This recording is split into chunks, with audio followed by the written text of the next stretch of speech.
ನಾವು ದೇವರು ಅವರಿಗೆ ಬಲವಾದ ಮೋಸವನ್ನು ಕಳುಹಿಸ್ತಾನೆ ಎಂದು ನೋಡಿದಾಗ ಅವರು ಸುಳ್ಳನ್ನು ನಂಬಲು ಸಾಧ್ಯವಾಗ್ತದೆ ಎಂಬ ಪ್ರಶ್ನೆ ಸಹಜವಾಗಿ ಉದ್ಭವಿಸುತ್ತದೆ.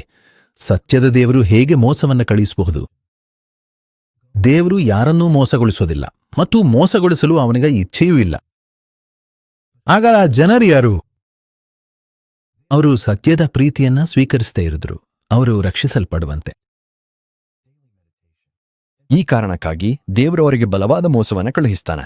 ಅವರು ಸುಳ್ಳನ್ನು ನಂಬುವಂತೆ ಮತ್ತು ಎಲ್ಲರೂ ದಂಡನೆಗೆ ಒಳಗಾಗುವಂತೆ. ಅವರು ಸತ್ಯವನ್ನು ನಂಬಲಿಲ್ಲ, ಆದರೆ ಅಧರ್ಮದಲ್ಲಿ ಆನಂದಪಟ್ರು.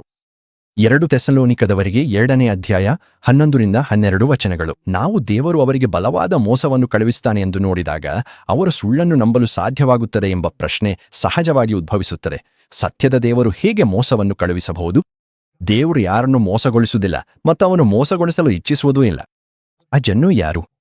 ಅವರು ಸತ್ಯದ ಪ್ರೀತಿಯನ್ನು ಸ್ವೀಕರಿಸದವರು. ಅವರು ರಕ್ಷಿಸಲ್ಪಡುವಂತೆ ಸತ್ಯದ ಪ್ರೀತಿಯನ್ನು ಸ್ವೀಕರಿಸದ ಕಾರಣ ನಾಶವಾಗುತ್ತಿರುವವರಲ್ಲಿ ಅಧರ್ಮದ ಎಲ್ಲಾ ಮೋಸಗಳೊಂದಿಗೆ. 2 ಥೆಸಲೋನಿಕದವರಿಗೆ 2ನೇ ಅಧ್ಯಾಯ 10ನೇ ವಚನ. ದೇವರು ಸುಳ್ಳನ್ನು ಸೃಷ್ಟಿಸಲಿಲ್ಲ, ಬಟ್ ಸುಳ್ಳು ದೇವರಿಂದ ಬಂದಿಲ್ಲ. ಸಾತಾನನು ಸುಳ್ಳುಗಾರನು ಮತ್ತು ಸುಳ್ಳಿನ ಕಂದೆ. ನೀವು ನಿಮ್ಮ ತಂದೆ ದೆವ್ವನವರಿಂದಾಗಿದ್ದೀರಿ ಮತ್ತು ನಿಮ್ಮ ತಂದೆಯ ಆಸೆಗಳನ್ನು ನೀವು ಮಾಡ್ತೀರಿ. ಅವನು ಆರಂಭದಿಂದಲೇ ಹತ್ಯೆಗಾರನಾಗಿದ್ದನು ಮತ್ತು ಅವನು ಸತ್ಯದಲ್ಲಿ ನೆಲೆಸಿರಲಿಲ್ಲ, ಏಕೆಂದ್ರೆ ಅವನಲ್ಲಿ ಸತ್ಯವಿಲ್ಲ. ಅವನು ಸುಳ್ಳು ಮಾತಾಡುವಾಗ ತನ್ನದೇ ಆದದ್ದನ್ನು ಮಾತಾಡ್ತಾನೆ, ಏಕೆಂದ್ರೆ ಅವನು ಸುಳ್ಳುಗಾರನು ಮತ್ತು ಅದರ ತಂದೆ. ಯೋಹಾನ 8:44. ದೇವರು ಪ್ರತಿಯೊಬ್ಬನೂ ಸತ್ಯದ ಮಾರ್ಗದಲ್ಲಿ, ಅಂದ್ರೆ ಬೆಳಕಿನಲ್ಲಿ ನಡಿಬೇಕೆಂದು ಬಯಸ್ತಾನೆ. ಆದರೆ ಅವರು ಪಾಪದಲ್ಲಿ ಬದುಕ್ತಾರೆ ಮತ್ತು ಕತ್ತಲಿನಲ್ಲಿ ಉಳಿಯಲು ಇಚ್ಛಿಸ್ತಾರೆ. ಇದು ದಂಡನೆಯಾಗಿದೆ. ಬೆಳಕು ಲೋಕಕ್ಕೆ ಬಂದಿದೆ, ಆದರೆ ಮಾನವರು ಬೆಳಕಿಗಿಂತ ಕತ್ತಲನ್ನು ಹೆಚ್ಚು ಪ್ರೀತಿಸಿದರು. ಯೋಹಾನ 3:19. ಯಾರಾದರೂ ಇಚ್ಛಾಪೂರ್ವಕವಾಗಿ ಮತ್ತು ಹಠದಿಂದ ಸತ್ಯವನ್ನು ತಿರಸ್ಕರಿಸಿದರೆ ದೇವರು ಅವನನ್ನು ಬಲವಂತವಾಗಿ ತಡೆಯುವುದಿಲ್ಲ. ಅವನ ಇಚ್ಛೆಗೆ ಅನುಗುಣವಾಗಿ ದೇವರು ಆ ನಿರ್ಧಾರವನ್ನು ದೃಢಪಡಿಸಿ ಅವನು ನಂಬಿದ ಸುಳ್ಳಿನಲ್ಲಿ ನಾಶವಾಗಲು ಅವನನ್ನು ಒಪ್ಪಿಸುತ್ತಾನೆ. ಈಗ ದೇವರು ಅವನಿಂದ ತನ್ನ ಕೈಯನ್ನು ಹಿಂತೆಗೆದುಕೊಳ್ತಾರೆ.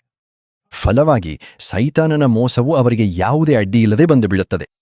ದೇವರು ಮೋಸವನ್ನ ಕಳುಹಿಸ್ತಾನೆ ಎಂದು ಹೇಳುವುದು ಅಂದ್ರೆ ದೇವರು ರಕ್ಷಕ ತಡೆಗೋಡೆಯನ್ನು ತೆಗೆದುಹಾಕಿ ಮೋಸ ಕಾರ್ಯನಿರ್ವಹಿಸಲು ಅವಕಾಶ ನೀಡುತ್ತಾನೆ ಎಂಬ ಅರ್ಥ. ಮೋಸವನ್ನ ಕಳಿಸುವ ನಿಜವಾದ ಅರ್ಥವೇ ಇದಾಗಿದೆ. ಇಂದು ಕೂಡ ಈ ಸಂಗತಿಗಳು ನಡೆಯುತ್ತಲೇ ಇವೆ. ಸೈತಾನನು ಸ್ಪಷ್ಟವಾಗಿ ಯೇಸುವನ್ನು ನಿರಾಕರಿಸುವೆಂದು ಹೇಳುವುದಿಲ್ಲ, ಬದಲಾಗಿ ಅವನು ಸತ್ಯವನ್ನು ಸೂಕ್ಷ್ಮವಾಗಿ ವಕ್ರಗೊಳಿಸಿ ಅದನ್ನು ಸತ್ಯವೆಂದು ತೋರಿಸುತ್ತಾನೆ. ಅವನು ದೇವರು ಇನ್ನನ್ನು ಸಂತೋಷವಾಗಿಯೂ ಸಮೃದ್ಧಿಯಾಗಿಯೂ ಇರಿಸಿಕೊಳ್ಳಲು ಮಾತ್ರ ಬಯಸುತ್ತಾನೆ. ಆದ್ರಿಂದ ಅವನು ಶಿಲುಬೆ ಇಲ್ಲದ ಕ್ರಿಸ್ತನನ್ನು ಉಪದೇಶಿಸ್ತಾನೆ. ದುಃಖ ಮತ್ತು ತ್ಯಾಗಗಳು ಇನ್ನೂ ಅಗತ್ಯವಿಲ್ಲವೆಂದು ಹೇಳ್ತಾನೆ. ಅನೇಕ ಉಪದೇಶಗಳು ನಮಗೆ ಸ್ವವನ್ನು ನಿರಾಕರಿಸಲು ಸಹಾಯ ಮಾಡುವ ಬದಲು ಸ್ವ ಮತ್ತು ಲೋಕವನ್ನು ಪ್ರೋತ್ಸಾಹಿಸುತ್ತವೆ. ಏನ್ ಮಾಡಿದ್ರೂ ಅದು ನನಗೆ ಶಾಂತಿಯುತವಾಗಿದ್ರೆ ಅದೇ ದೇವರ ಇಚ್ಛೆ ಎಂದು ಕಲಿಸಲಾಗುತ್ತೆ. ಯಾವುದೇ ಹೊಸ ಪ್ರಕಟಣೆಗಳು ಅಥವಾ ಸಿದ್ಧಾಂತಗಳು ಶಾಸ್ತ್ರಗಳಿಗೆ ಹೊಂದಿಕೊಳ್ಳಬೇಕು ಅಂತ ಅವರು ಕಲಿಸೋದಿಲ್ಲ.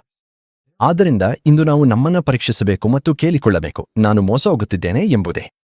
ಅವರು ತಮ್ಮ ಜ್ಞಾನದಲ್ಲಿ ದೇವರನ್ನು ಇರಿಸಿಕೊಳ್ಳಲು ಇಚ್ಛಿಸದಿದ್ದಾಗ ದೇವರು ಅವರನ್ನು ದುಷ್ಟ ಮನಸ್ಸಿಗೆ ಒಪ್ಪಿಸಿದರು, ಅನುಕೂಲವಿಲ್ಲದ ಕಾರ್ಯಗಳನ್ನು ಮಾಡಲು. ರೋಮಾಪುರದವರೆಗೆ 1ನೇ ಅಧ್ಯಾಯ 28ನೇ ವಚನ.